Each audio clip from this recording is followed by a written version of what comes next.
Welcome to Disruptive Conversations. We're going to be having a great time today, and my guest today is Marcia Scheiner. We're waiting for her to come on, and she has an extraordinary story to tell and a journey that we are very excited about to have you hear what's going on and the importance in terms of when we think about diversity to bring.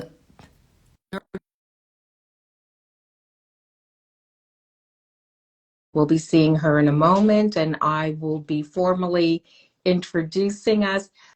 This is such an important space for all of us to be in. I'm waiting for Marcia to come on, and I'm not quite seeing her yet, but we are going to get there very shortly.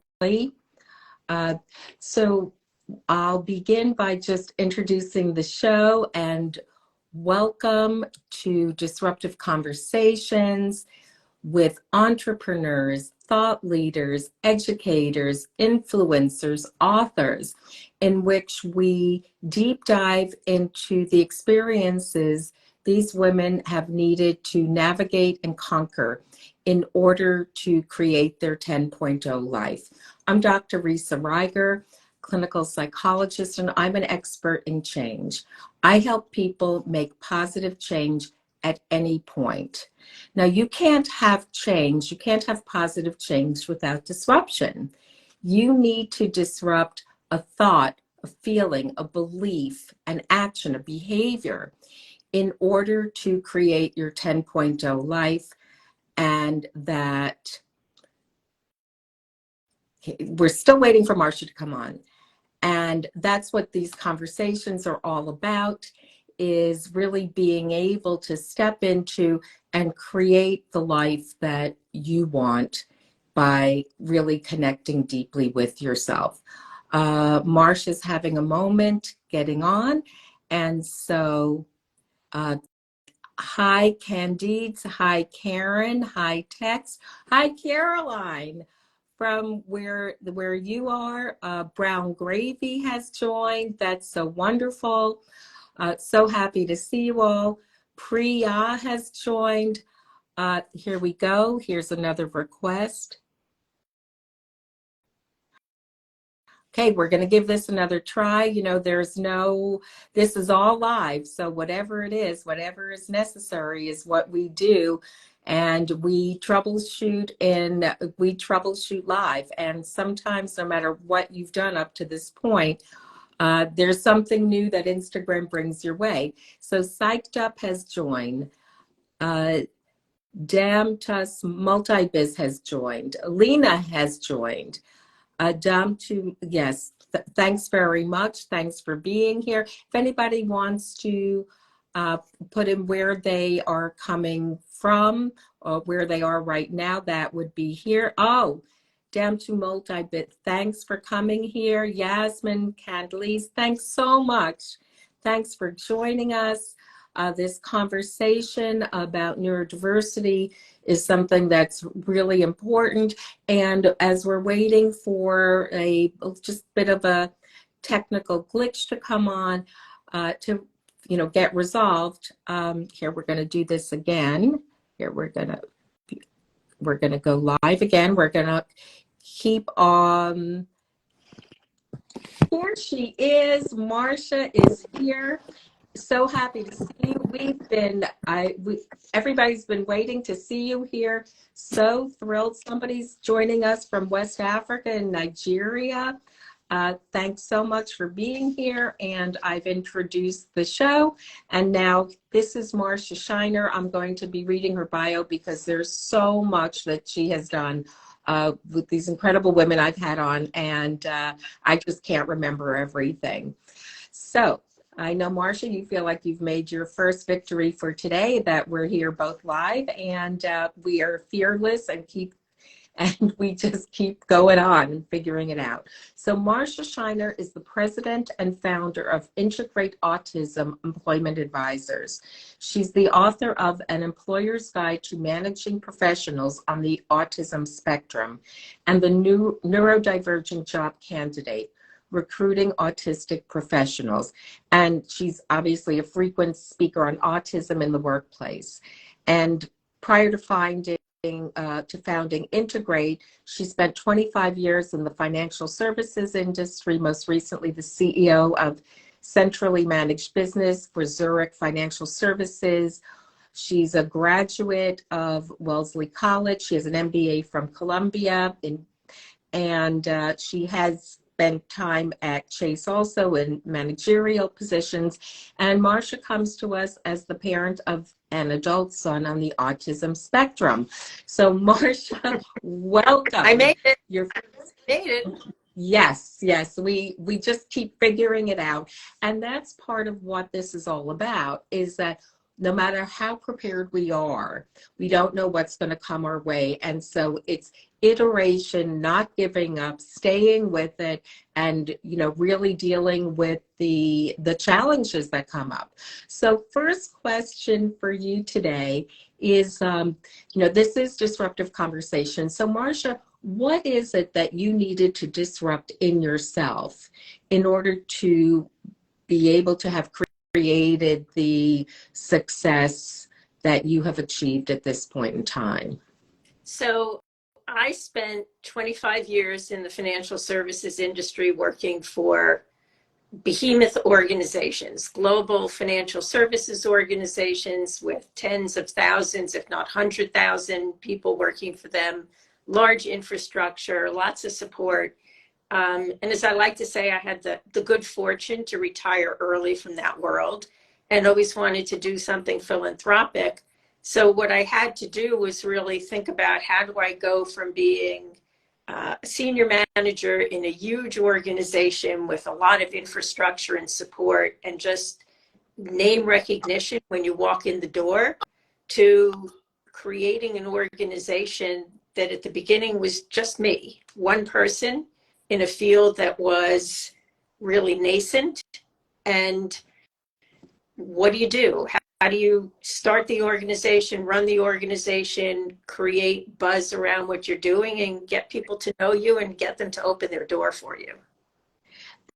That's huge. And that's a lot, that's a huge shift in yourself. So when you came up, I'm sure that as with many people who were trying something new and different and really shifting into a huge space of change, that when you knocked on a door or you made a phone call, that you were not greeted necessarily with open arms. And also, I think important, I can hear my daughter telling me to edit this question already, that, and also when you first started this, people really didn't understand neurodivergence. I don't think that was our typical language that was more familiar in the workspace and with people in general. No, well, so there were two things. One, the term neurodivergence, frankly, really didn't even exist in a meaningful way back in 2010 when I started this organization. But to roll back a little bit, what I really learned back then was the power of networking. Because the first way in, and that I started, was to pick up the phone and talk to people I already knew from my prior life.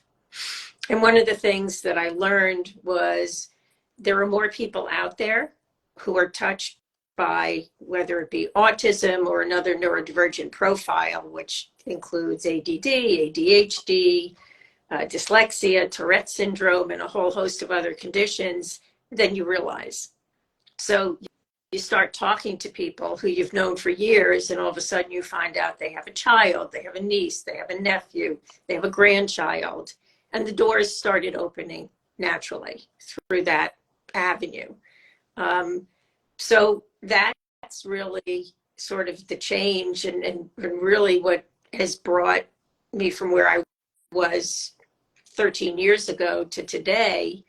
It was all about networking. And then, wow. And then really the concept of neurodivergence has taken a foothold over that time. I like to think that we've had a little bit of something to do with that. I can't say we're the only ones, but I hope we've been a big part of it. Absolutely. And I think that what's so important is that that in the work that you're doing, that it's not about getting people and helping to get young adults jobs, college graduates jobs, on some sort of very unskilled level, but that we're talking about, because this is also kind of understanding really what the scope is of people who are neurodivergent and also in the autistic spectrum. Right. So if the data actually surprises people. If you look at it, easily somewhere between 20 to 30% of our adult population in this country has a neurodivergent condition. And when you talk to employers, today they're beginning to realize that. But it's shocking to most people. But if you happen to be someone who works in a company or for an employer that has, let's say, 1,000 people or more, certainly more, you have a lot of neurodivergent employees or colleagues or subordinates, whatever role you happen to be in that organization, just by the sheer numbers of people who are neurodivergent. And those tend to be the individuals who struggle in the workplace silently. They themselves, frankly, may not even know they have a neurodivergent condition.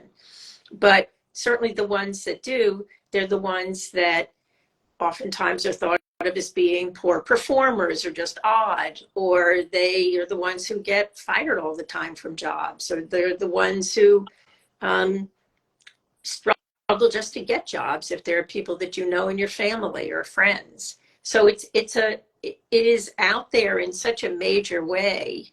And what we tell employers is, and we're an organization actually that works for employers. We don't take individuals on and try and place them in jobs. We take the employer on as our client, and we do a lot of education, a lot of training, a lot of working with them to change their current policies and practices, everything they do around hiring people to make them more neurodivergent friendly. And we happen to also then help them find autistic talent to employ in their organization. But, it's people are just so surprised at how prevalent this is. And organizations are really beginning to understand that regardless of going out and consciously hiring neurodivergent individuals, they need to start thinking about creating an inclusive environment for just people who think differently, because they already have these people working for them. That's really, for someone who's working with people who are neurodivergent, being able to recognize that, understand that there's differences, how does one navigate those differences, and to have a really important teammate who brings a different skill level and a different perspective into this. Yes, and cognitive difference has been proven through studies by Harvard, that are published in the Harvard Business Review. Cognitive difference in the workplace provides a better outcome. Teams that have cognitive difference and diversity, they are more effective. They provide more creative solutions, and all of those things trickle down to the bottom line for a company. Yeah. And also, you're very clear about the fact that you're a parent of a young adult who is on the autistic spectrum. And so how has that helped you and motivated you? Well, it's certainly the motivation behind me doing what I do. I mean, there is no question. And if you look at most people who are involved in the space that I'm in, you don't have to look very far to find that personal connection. That's not surprising. How has it helped me? What have I learned from it? I think doing what I'm doing has made me a better parent of him as an adult, given me a better appreciation and understanding. My son is going to be 33 years old. And when he was diagnosed 30 years ago, what we knew then is a fraction of what we know today. And, having developed a lot of knowledge over the past 13 years, and written 2 books, has given me a level of understanding, and I like to think skill set that I frankly didn't have while I was raising him as a mother. So I like to think of this has been a great education for me as a parent. But there's a saying in the autism community: if you've met one person with autism, you've met one person with autism. And it sounds sort of trite, but I have to tell you now, having met hundreds and hundreds of particularly younger adults, in that sort of 20 to 35, to me now anyone under 50 is a young adult, but in the 20s and 30s age range, it is really a very true statement. It is a very true statement. And it's let me understand too that his unique ways are just his very own unique ways. Yeah. And and goes under the heading of every person is unique. Yes. And brings a unique perspective, skills, peculiarities. Peculiarities don't just happen in this spectrum area. We all bring our own. That's right. And I'm thinking about you, and I'm thinking about, when you had your MBA, which you earned and worked hard for, and then you were in a very different space. And at that point in time, when you were working for these large financial entities, could you have imagined that you would be starting a nonprofit, not having had any of that experience whatsoever, in an area where you were a disruptor? You were a disruptor in bringing this talent into businesses and helping them understand what the benefits could be.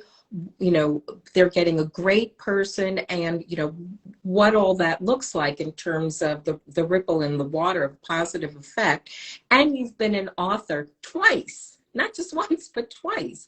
And that that wasn't in your view of what things were going to look like. So how did you were embracing this disruption and morphing? It's interesting because when I graduated from business school, I didn't have this, frankly, this vision of this is where my career is going to go, and this is where I want to end up. I was very lucky in my business career in terms of I always worked for and with people who I really enjoyed, who were really smart. And I worked in places and had jobs where I was really intellectually challenged and had a good time. And as a result, I, very quickly advanced in the organizations I was in and got into senior management roles, and was always, aside from maybe a couple of years here and there, had a great 25-year run. And it wasn't, people are always like, well, how did you plan and map that out? I'm like, I didn't. I went with the flow, and I took advantage of opportunities as they came. I always look at young people and say, well, I want, in 2 years, I want to do this. And in 5 years, I want to be here. And in 7 years, I want to be there. And to me, life is way too unpredictable, and you'll constantly be disappointed. So when, and had I planned in 2010 to retire? No. I hadn't set a goal, but the timing was right. And as I said, I always knew at some point in my life I wanted to do something a little more philanthropic. Was starting a business something I had in mind? Not necessarily. And it still continues to be scary to be, I guess, what I would consider an entrepreneur. I started as myself, trying to come up with a concept and an idea of what to do. Today, there's, 7 of us working at Integrate. What I worry about making payroll every 2 weeks. But we're even though we're 13 years in, I often say in many respects, we're still like a startup. Mm-hmm. And, did I ever think I'd go out and sort of be an entrepreneur and run a small business? No, I never did.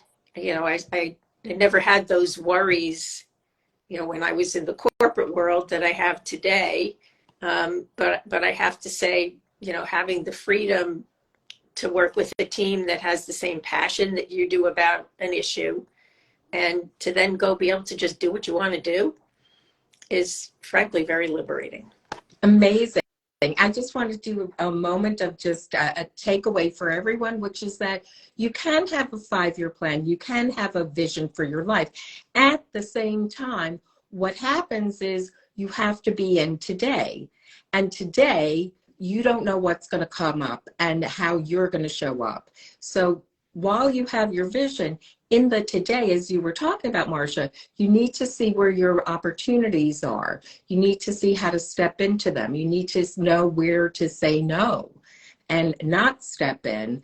And so it's the immediate, the showing up for today and having that ability to network. And networking is about talking to people. That's all it is. It doesn't have to be slimy. It doesn't have to be icky, but it can be just connecting and finding out and stepping into your moment, stepping into your day, being present for what can transpire. And so, Marcia, what is your next disruption? Oh, what is my next disruption? One of the things that we talk about now a lot is, we've made real progress. The concept of neurodiversity, or actually I like to say neurodivergence in the workplace, because I always want to put this out there. We are all neurodiverse. Everybody's brain is different. We all think differently. We all come at a problem or just anything differently. So everybody's neurodiverse. It's just some individuals, maybe, on a bell curve basis, they're at the tails, right? And those are individuals who are neurodivergent. They're just a little further out from the neurotypical, how most people might operate or think, even though we're still all different in how our brains are wired. But so we've gotten that concept on the map. But I think the real next big change, certainly in what we do, is really to make real cultural transformation in organizations. Right now what we're seeing is pockets of change. You go to a company and there's 1 or 2 people who embrace this, and it's what they love, usually because they have a personal connection and they want to start something in their company, and that's great, but it's isolated. The real, to us, where we're moving, our next frontier is how do we take what we've done and leverage that up 10, 20, 30, 40, 50 times to take a whole, 100,000 person organization and make a full cultural change for them to be really inclusive of everybody, no matter how they think and present. Well, that is a big disruptor and such an important goal. You're doing incredible work, and stick with it. And it takes a stick-with-itiveness to it. And the times that, being an entrepreneur, which is part of this, you may not know where, you have challenges. You may not know, exactly hope to make payroll, but that this is all part of it. It's not all smooth sailing. We hit tough spots.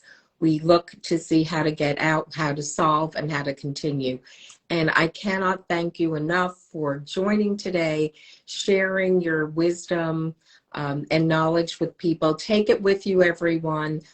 When you meet people, or know that when you're meeting people, that there are going to be people you're meeting who are neurodivergent.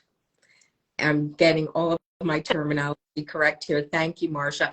And you can follow Marcia and also look for Integrate Autism Employment Advisors. If you want to follow Marcia, that's great. But Look for Integrate Autism Employment Advisors. You can reach out to her, ask her questions. She's, as you know, extraordinarily knowledgeable and is really at the forefront of making tremendous change in the world. So thanks everyone for coming today. Marcia, stay on because we're going to have our photo moment. And remember, positive change can happen at any point. Make sure that you follow me, watch what I'm doing. I'm always dropping really important information. Let your friends know, check it out, and save a seat for you next time. All right. So, Marcia, are you ready? I'm ready. Okay. All right. So we'll do one. Let's do one more. I think we're good to go. And I'll talk to you soon. And thanks so much for being a pioneer in this space also of Instagram, the new frontier. Thank you for having me. And I'm, thank you for letting me have my first Instagram experience. I'm glad it was with me. Bye.